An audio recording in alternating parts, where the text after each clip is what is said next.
Assalamualaikum warahmatullahi wabarakatuh. Perkenalkan, nama saya Edi Fazila. Saya dari Prodi IPS Semester 2 ingin mempresentasikan makalah saya yang berjudul The One The Money Problem Awal Filsafat. Jadi di sini saya akan menjelaskan tentang awal filsafat. Pembimbing ke filsafat tak akan lengkap tanpa sepatah kata tentang perkembangan filsafat. Tentang perkembangan filsafat sepanjang sejarah, sejarah filsafat ialah penyelidikan ilmiah mengenai perkembangan filsafat dari seluruh bangsa manusia.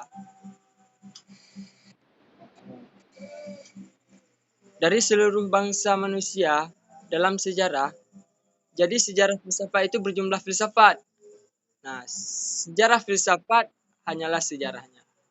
Berbicara tentang kelahiran dan perkembangan filsafat pada awal kelahirannya, tidak dapat dipisahkan dengan perkembangan ilmu pengetahuan yang munculnya pada masa peradaban kuno. Yaitu pada masa Yunani dalam sejarah filsafat. Nah, biasanya filsafat Yunani dimajukan sebagai pangkal sejarah filsafat. Sebagai pangkal sejarah filsafat barat. Karena dunia barat atau Eropa barat dalam alam pikirnya berpangkal kepada pemikiran Yunani. Berpangkal kepada pemikiran Yunani. Pada masa itu ada keterangan-keterangan yang mana keterangan tersebut mengenai tentang terjadinya alam semesta serta dengan penghuninya. Nah, akan tetapi keterangan ini berdasarkan kepercayaan. Nah, tentang kepercayaan. Nah, ahli-ahli pikir tidak akan puas keterangan itu lalu mencoba mencari keterangan melalui bunyinya. Seringkali persoalan-persoalan filsafat hanya dengan dipahami jika dari perkembangan sejarahnya. Ahli-ahli besar seperti Aristoteles, Thomas Aquino, Immanuel Kant itu hanya dapat dimengerti dan aliran-aliran yang mendahului mereka. 1. Definisi the one and the money. Yang pertama, the one and the money. Heraclius 544 sampai dengan 484 sebelum Masehi menyatakan, engkau tidak dapat terjun ke sungai yang sama 2 kali, karena air sungai itu selalu mengalir. Menurut Heraclitus, alam semesta ini terlalu dalam keadaan berubah, yaitu yang dingin menjadi panas, yang panas berubah menjadi dingin. Nah, itu berarti jika kita hendak memahami kehidupan kosmos, nah, kita mesti menyadari bahwa kosmos itu dinamis. Kosmos tidak dapat berhenti diam. Ia selalu bergerak dan bergerak, berarti berubah. Gerak itu menghasilkan perlawanan-perlawanan. Nah, itulah sebabnya ia sampai pada konklusi bahwa yang mendasar semesta ini bukanlah bahan seperti yang dinyatakan, seperti yang ditanyakan oleh filosof pertama. Oleh filosof pertama itu prosesnya pernyataan semua mengalir berarti semua berubah, bukanlah pernyataan yang sederhana. Implikasi pernyataan-pernyataan ini amat hebat. Pernyataan itu mengandung pengertian bahwa selalu berubah, tidak tetap titik pengertian adil pada hari ini. Nah, belum tentu masih benar besok. Pandangan ini merupakan warna dasar filsafat sofisme. 2. The one of money menurut Parmenides. Parmenides adalah seorang tokoh relativisme yang penting. Parmenides lahir kira-kira tahun 450 sebelum Masehi. Dikatakan sebagai logikawan pertama dalam sejarah filsafat. Akan dapat disebut filosof pertama dalam pengertian modern. Titik sistemnya secara keseluruhan disandarkan pada deduksi logis, tidak era. Nah, misalnya, kita menggunakan metode intuisi. Pernyataan Plato amat menghargai metode Parmenides, dan Plato lebih banyak mengambil dari Parmenides dibandingkan dengan filsuf lain. Dalam The Why of Thought, Parmenides bertanya, apa standar kebenaran dan ukuran? Apa ukuran kias? Hal itu dapat dipahami. Ia menjawab, ukurannya ialah logika yang konsisten. Ada beberapa cara berpikir tentang Tuhan. Salah satunya ada, tidak ada, dan ada dan tidak ada. Yang benar ada, tidak mungkin meyakini yang tidak ada sebagai ada. Karena yang tidak ada pastilah ada, yang pun tidak mungkin karena tidak mungkin. Sekaligus tidak ada titik, jadi benar tidaknya suatu benda dapat diukur dengan logika. Disinilah masalah munculnya bentuk ekstrim. Pernyataan itu ialah bahwa ukuran kebenaran adalah akal manusia. 3. Duan indemoni dalam Al-Quran. Apabila kita merenungi sebuah ayat dalam Al-Quran, yaitu Quran Surah Al-Anbiya ayat 22, yang artinya, seandainya pada keduanya di langit dan di bumi ada Tuhan selain Allah, tentu keduanya telah binasa. Maha suci Allah yang memiliki arsy dan dari apa yang mereka sifatkan. Simpulkan yang bahwasanya tidak ada dua Tuhan atau lebih menciptakan alam semesta. Salah. Karena setiap Tuhan memiliki keinginan, memiliki keinginan yang berbeda. Jadi hanya satu Tuhanlah yang menciptakan yang banyak di alam semesta ini, yaitu Allah yang Maha Esa.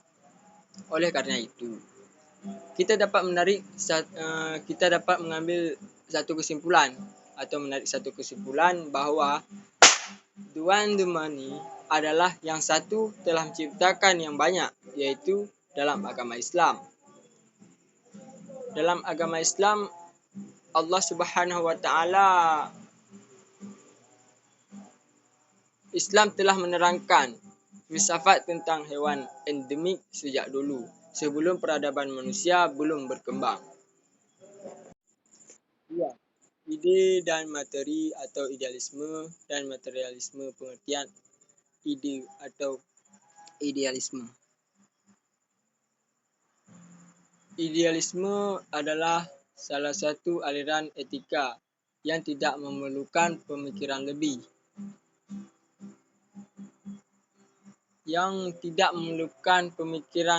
penting yang bersifat teoritis, karena dalam perjalanan hidup manusia banyak yang menghadapinya. Kemudian dengan kepentingan manusia, idealisme memperoleh kekuatan yang sukar untuk diatasi. Kaum idealis percaya bahwa manifestasi alam yang lebih tinggi adalah lebih penting dalam menunjukkan sifat-sifat prosesnya daripada manifestasinya. Nah,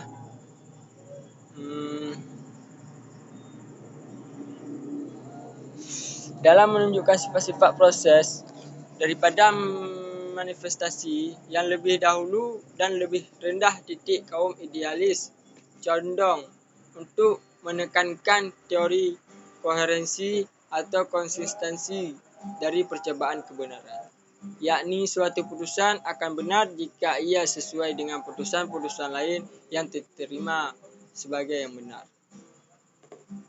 3. Jenis-jenis idealisme. Yang pertama, idealisme subjektif materialisme. Jenis idealisme ini kadang-kadang dinamakan mentalisme atau fenomenalisme. Jenis ini sangat tidak dipertahankan, paling sedikit tersiarnya, dan paling banyak mendapatkan tantangan seorang idealis subjektif berpendirian bahwa akal jiwa dan persepsinya atau ide-idenya merupakan segala yang ada. Objek pengalaman bukan benda material, pengalaman adalah persepsi. Dan yang kedua, idealisme objektif. Nah, Plato menambahkan realitas yang fundamental dengan nama ide. Tidak seperti berkelai, hal tersebut tidak berarti bahwa ide itu berada dan harus bersandar kepada suatu akal, apakah itu akal manusia atau akal Tuhan. Plato percaya bahwa di belakang alam perubahan atau alam empiris, alam fenomena yang kita lihat atau kita rasakan terdapat dalam idea, yaitu alam esensi, forum atau ide. Bagi Plato, dunia dibagi menjadi dalam dua bagian. Yang pertama, dunia persepsi, dunia penglihatan, suara dan benda-benda individual. Dunia ini adalah dunia yang konkret, temporal dan rusak. Bukannya dunia yang sesungguhnya, melainkan dunia penampakan saja. Yang kedua, terdapat alam di atas alam benda, yaitu alam konsep, ide universal, tahu esensi yang abadi. Konsep manusia mengandung realitas yang lebih besar daripada yang dimiliki orang. Kita mengenal benda-benda individual karena kita, seperti mengetahui konsep-konsep dari contoh-contoh yang abadi, seperti bentuk atau jenis yang berguna sebagai ukuran untuk benda-benda yang kita persepsikan dengan indera kita. Implikasi idealisme. Bagi seorang idealis, alam ini ada tujuannya, dan tujuannya itu bersifat plural. Walaupun ia menerima interpretasi sains empiris, ia menunjukkan bahwa interpretasi itu terbatas, baik karena metode yang dipakai atau karena bidang-bidangnya. Sains condong untuk menghilangkan aspek mental dari alam dan membentuk suatu alam baru yang tidak termasuk oleh jiwa. Nah, bagi kelompok idealis, Tuhan bukan suatu bagian dari alam, akan tetapi adalah prinsip hidup yang ada dalam alam. Walaupun Tuhan itu di luar proses, dunia ini hanya imanen di dalamnya. Ia terdapat dalam proses alam, sejarah, tata tertib sosial dan khususnya dalam hati manusia. Sebagai akibatnya, perbedaan yang lama antara natural dan supranatural condong untuk hilang dan idealisme monistik. Nah, Tuhan adalah logika dan tujuan yang imanen atau jiwa kreatif dari proses kosmik. Seseorang idealis mutlak mengatakan bahwa Tuhan itu tidak terbatas dan besar dari semua eksistensi. Bagaimanapun, tata tertib Tuhan bersifat luar atau eksternal. Dan manusia tidak perlu mencari suatu pelaku atau kejadian di luar memahami wahyu, karena wahyu itu terdapat dalam segala kehidupan. 5. Pengertian materialisme. Istilah materialisme dapat diberi definisi dengan beberapa cara. Yaitu pertama, materialisme adalah teori yang mengatakan bahwa atau teori yang berada sendiri lain bergerak merupakan unsur-unsur yang membentuk alam. Dan bahwa akal dan kesadaran termasuk di dalamnya. Segala proses fisikal merupakan mode materi tersebut. Dan dapat disederhanakan menjadi unsur-unsur definisi tersebut mempunyai implikasi yang sama, walaupun cenderung untuk menjanjikan bentuk materialisme yang lebih tradisional. Materialisme modern mengatakan bahwa alam univers itu merupakan kesatuan material yang tidak terbatas alam. termasuk kesatuan material yang tidak terbatas. Nah, materialisme modern juga mengatakan bahwa materi itu ada sebelum jiwa modern. Nah, materi itu ada sebelum jiwa dan dunia material. Dan dunia adalah yang pertama, sedangkan pemikiran tentang dunia adalah yang kedua. 6. Sofisme, subjektivisme, dan objektivisme. Yang pertama, sofisme. Dipandang sebagai salah satu aliran atau pergerakan dalam bidang intelektual yang disebabkan oleh beberapa faktor yang timbul pada masyarakat Yunani. Titik nama Hafiz dipergunakan sebelum abad yang kelima, yang khusus dipakai untuk guru-guru yang berkeliling dari kota ke kota dan memainkan peranan penting dalam masyarakat Yunani pada pertengahan abad kelima. Objektivisme dan subjektivisme. Masalah objektivisme dan subjektivisme berawal pada masa Socrates. Ia terkenal sebagai orang yang berbudi, baik, jujur, dan adil. Cara penyampaian pemikirannya kepada para pemuda menggunakan metode tanya jawab. Oleh sebab itu, ia memperoleh banyak simpati dari para pemuda di negerinya. Namun ia juga kurang disenangi oleh banyak orang, menuduhnya sebagai orang yang merusak moral para pemuda negerinya. Selain itu, ia juga dituduh menolak dewa-dewa atau tuhan-tuhan yang diakui negara sebagai kelanjutan atas tuduhan terhadap dirinya. Ia diadili oleh pengadilan Athena. Dalam proses pengadilan, ia mengatakan pembelaannya yang kemudian ditulis oleh Plato dalam naskah Apologi. Socrates dituduh tidak hanya menentang agama yang diakui oleh negara, juga mengajarkan agama baru yang diakui oleh negara, juga mengajarkan agama baru buatannya sendiri. Salah seorang yang mendakwanya yaitu Meletus yang mengatakan bahwa Herakleitos adalah seorang tak bertuhan. Jadi, kesimpulan berdasarkan uraian masalah awal filsafat klasik yang saya jelaskan dapat disimpulkan, the one and the many itu ternyata masalah tentang keutuhan yang mana telah dikatakan dalam Al-Quran, yaitu surah Al-Anbiya ayat 22. Yang artinya, seandainya pada keduanya di langit dan di bumi ada Tuhan selain Allah, tentu keduanya telah binasa. Maha suci Allah yang memiliki arsy. Dan dari apa yang mereka sifatkan pada ayat ini, jelas bahwa Tuhan itu hanya satu, tidak dua ataupun lebih. Idealisme adalah suatu pandangan yang metafisik yang mengatakan bahwa dasar terdiri atas ide pikiran atau jiwa. Materialisme adalah unsur-unsur yang membentuk alam dan bahwa akal dan kesadaran termasuk di dalamnya. Sebagai proses fisikal, metode merupakan mode materi tersebut dapat dipersederhanakan menjadi unsur-unsur fisik. Materialisme terbagi menjadi 3, yaitu materialisme mekanik, dialektik, dan materialisme historis. Ajaran sufisme mendapatkan keburukan ketika para kaum sofis menjual kebijakan untuk memperoleh materi, serta menolong orang lain dengan cara meminta bayaran.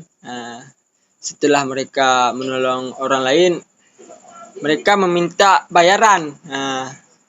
Masalah adanya objektivisme dan subjektivisme muncul ketika pada Socrates. Dan hanya itu yang dapat saya sampaikan. Lebih dan kurang saya mohon maaf. Saya akhiri wabillahi taufiq wal hidayah. Assalamualaikum warahmatullahi wabarakatuh.